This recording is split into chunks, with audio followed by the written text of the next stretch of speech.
এটা ভালো হচ্ছে পাগলা ডান্স।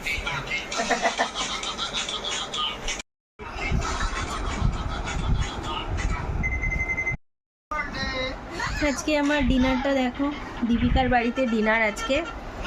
আর সকালেও মাংস ভাত খেয়েছি, এখনও মাংস ভাত।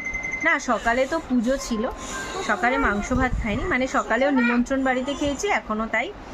সকালে হচ্ছে ফ্রাইড রাইস খেয়েছিলাম, আলুর দম, পনিরের তরকারি, আর এখন খাচ্ছি চিকেন আর ভাত। আজকে সারাদিন অন্যের বাড়িতে নিমন্ত্রণ খেতে খেতেই দিনটা কেটে গেল। রথ আজকে, আর রথের দিনে পাঁপড় ভাজাও খেয়েছি ওদের বাড়িতেই, দীপিকাদের বাড়িতেই।